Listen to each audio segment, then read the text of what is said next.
The family is at the heart of what really matters to all of us.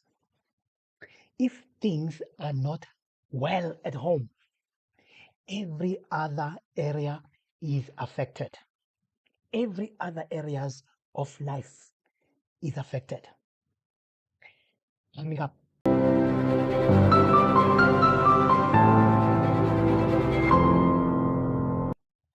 Breaking news.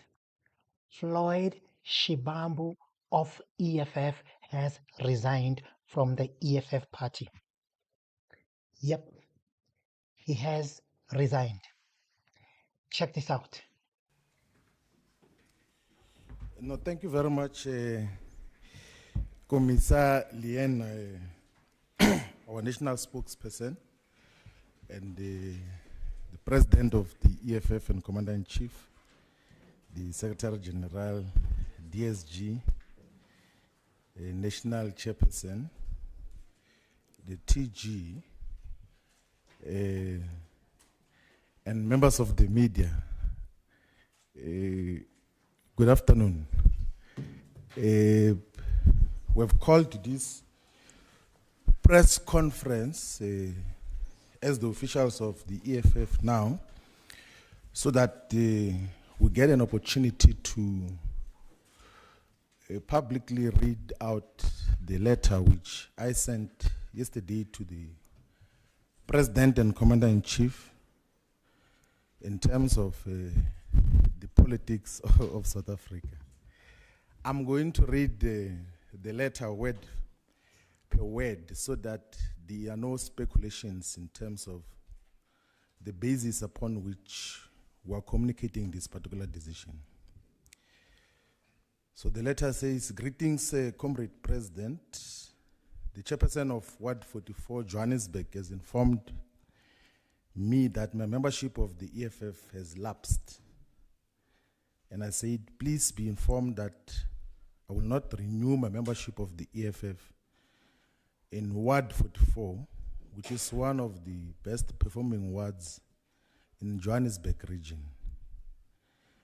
I also request to resign my position as Member of Parliament and all positions in the EFF. I will only do so after receiving a go-ahead from the organization because it is the EFF that deployed me to Parliament. I cherish and appreciate the work that we collectively did in the EFF and building a formidable organization.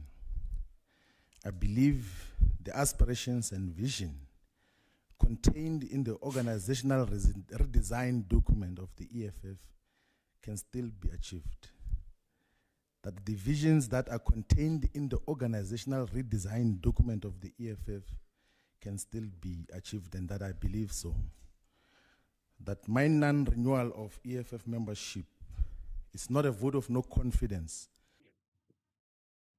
It is. It is.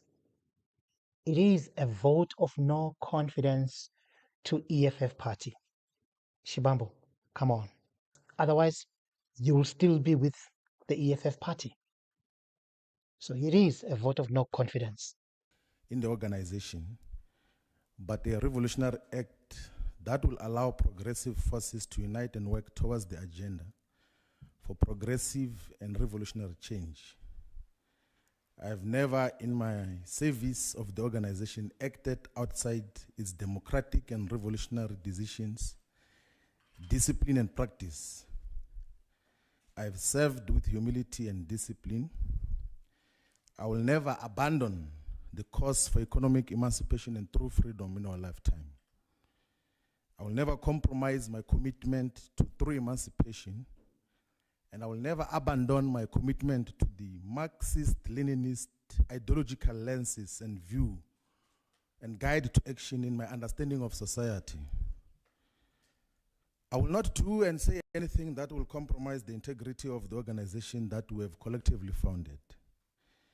My sincere plea is that in its reflection of the decision that I have taken, the organization should also avoid mischaracterization of an otherwise revolutionary and disciplined decision to not renew membership of the EFF and the request that I must be released from all areas that I'm deployed on behalf of the EFF. And then say that we have over the years played an important role in shaping the politics of South Africa and the continent, the African continent.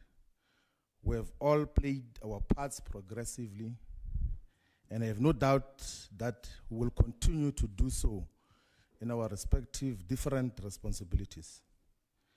I firmly believe that political decisions should never be personalized and treated as betrayal of the cause and of individuals. I said, Comrade President, you are my brother and comrade, and will always cherish the contributions we made in our lives during the formation of the EFF, even prior to that. I wish the economic freedom fighters full prosperity and success, and wish that all the commissars and ground forces and public representatives and members of the EFF Students' Command will accept this very difficult decision that I have taken. The struggle and war for economic freedom will never be compromised by any individual decision.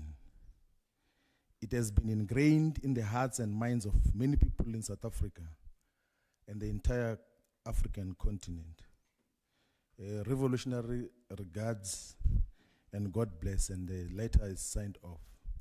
And just to give clarity so that there is no speculation, I've decided not to renew the membership of the EFF because I will join and participate in Umkhonto Wesizwe party.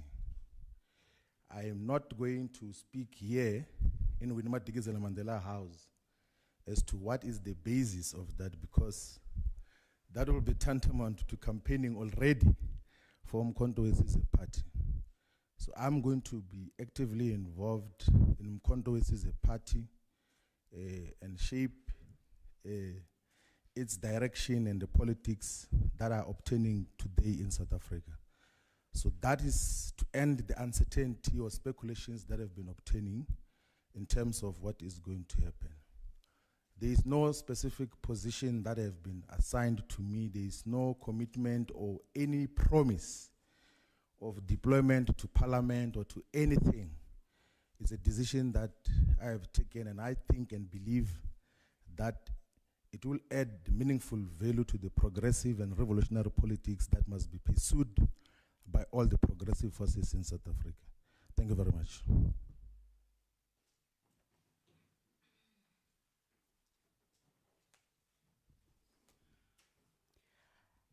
Thank you, DP. CIC, I'll hand over to you to say something.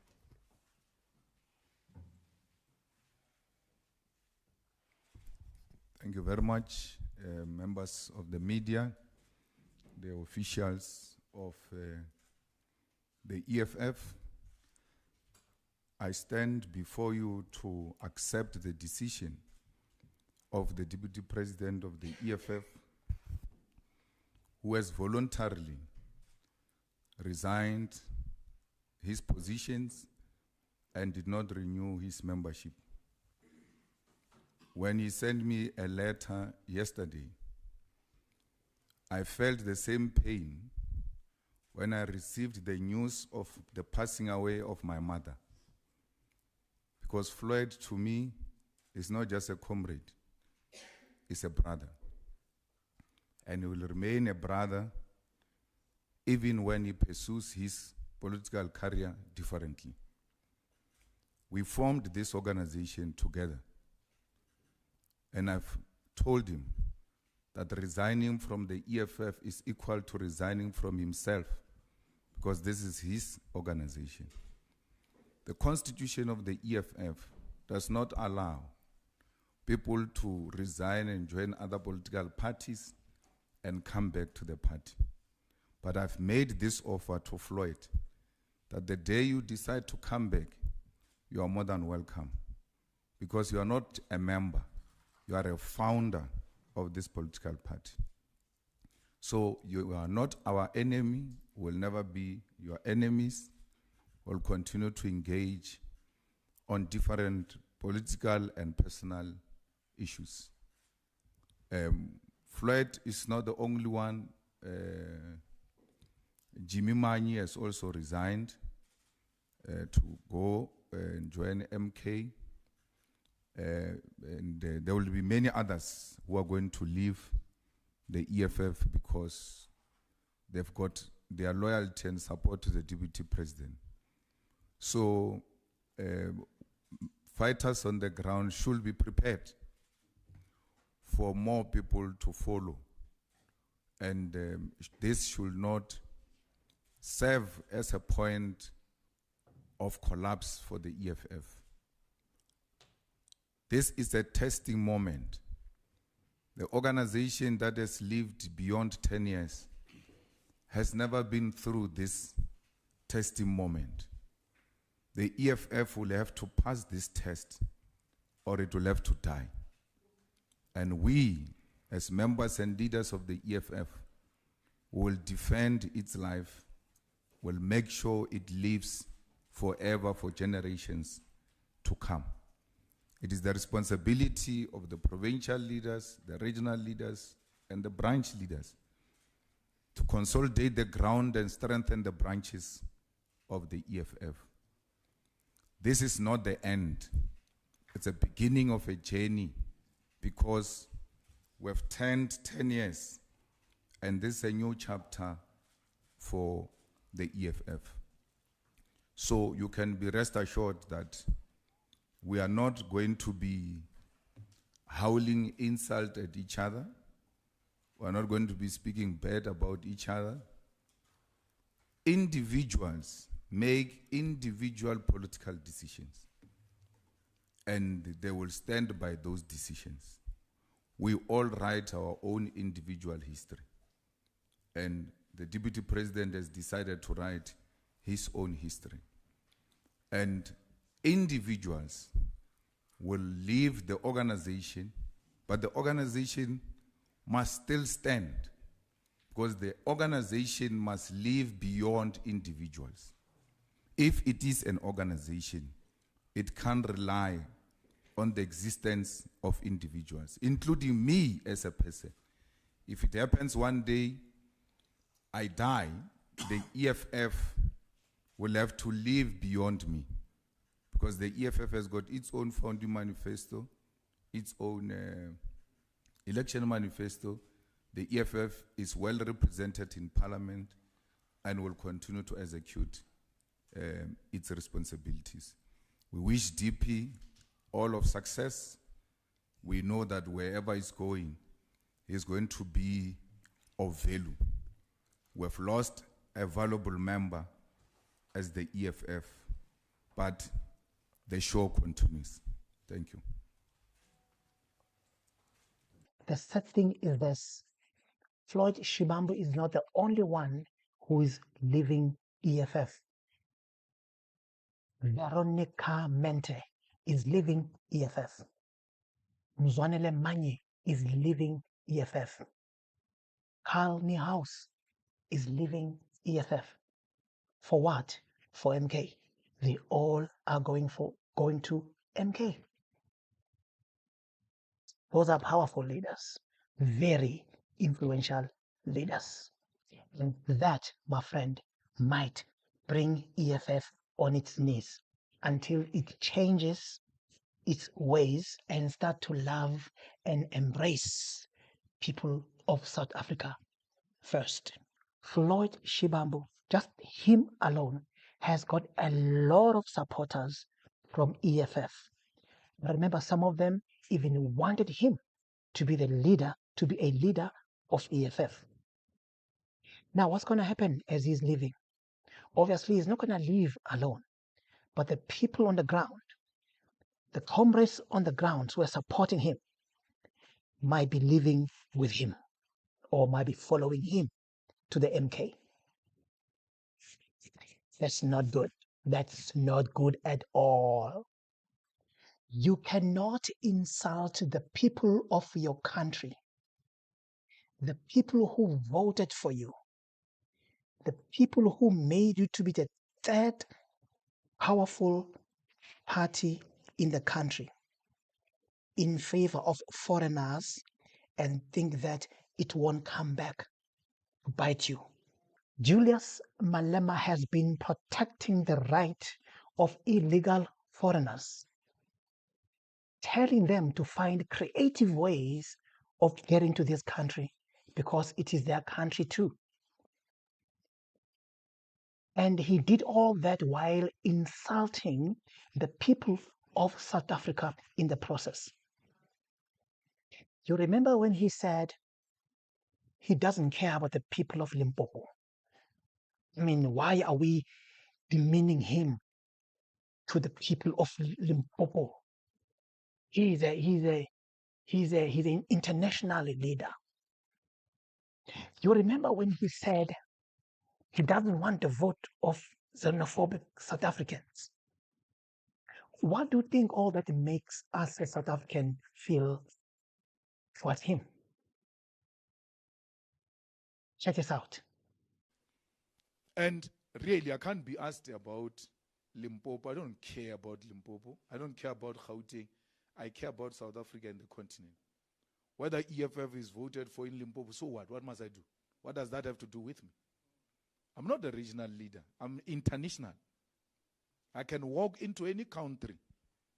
You'll think Michael Jackson, the showstopper, has arrived.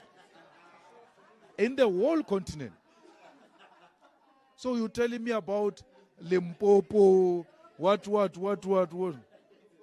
What's that? You want to reduce me into Ramudige? Ramudige, Mpepu, Ntangwis. You will rather not vote for me. I am not desperate to become president of South Africa. I am desperate to unite the African continent. And if the unity of my people is going to cost me votes, you can take your votes. I don't want xenophobic votes. I don't want the votes of haters. The sad thing is that the very same people he is prioritizing over people of South Africa, not all of them like him. Like in Kenya, for instance, people of Kenya don't like him because of his insult he held against the President Ruto, the president of Kenya. The deputy president of Kenya, Rigathi, is clapping back. And he is clapping back at Julius Malema. If you remember last week, we talked about how Julius Malema, during his visit in Kenya, he said that the president of Kenya, William Ruto, did not fulfill the commitments that he had made before becoming a president. Basically, he was saying that you failed to deliver. So the deputy president is clapping back because of that point that Julius Malema made. This interaction and continuous consultation is healthy, so that what happens in South Africa, we can learn from there, you know. And the president from South Africa, one of your people came here to try to lecture us about this country. He came in the morning. By 2:30, he knew more than ourselves who have lived here for the last 50 years. So we want you to learn from here and quietly whisper your good ideas to these people, so that when we visit other countries, we share our experiences quietly. We don't go to lecture people from other countries because it's an African. It's not good. When you are a visitor, you come to my house. Even if I'm not swept well, you don't have to tell me. You just look around and you can whisper to somebody on your way out that you could have done with a light touch, of course. Even Zimbabweans and the government of Zimbabwe don't like him. Check this out. To be ruling their country, we say to him, keep your debt hands out of Zimbabwe's affairs, Malema. Focus on trying to win a South African election first. That's why there are boundaries. That's why the Limpopo is a boundary between Zimbabwe and South Africa. She has no authority at all to be speaking about Zimbabwean politics. It is painful to be regarded as xenophobic by other countries, especially the country in the continent, and to come home and some leaders like Julius Malema still hail insult on you and calling us South Africans xenophobic each time we complain about illegal immigrants. It's very painful. People of South Africa have been complaining about the open border policy for the longest of time. And of course, each time they complain, they are called xenophobic. They showed their dissatisfaction on the polls when they voted MK. But still, Malema didn't listen, didn't see the danger. And they became number 4. Now he's losing the most prestigious, most powerful leaders of his party. And where are they going? To the same MK that just started 6 months ago. Wow. I personally believe that EFF lost an opportunity to govern by not joining the government of national unity. EFF people want to govern. Remember, they even campaigned and canvassed for Mwiseni Ndlozi to be the premier of Gauteng. That tells you that the leaders, the EFF leaders, and the people of, and the EFF supporters as a whole, want EFF to govern. But Julius said, no, we are not joining the GNU, the government that is being, where the DA is involved. We don't want to govern with colonizers. And I believe with all of my heart, that's what brought them, is one of the reasons why they are where they are right now, where they're losing good leaders. Because those leaders are not going to just sit there and not doing anything. They have to govern at some point. And the GNU was ready to offer them just that. But Julius said, no, not with a DA. That's my personal viewpoint. What do you think? Let me hear your comment below and don't forget to subscribe.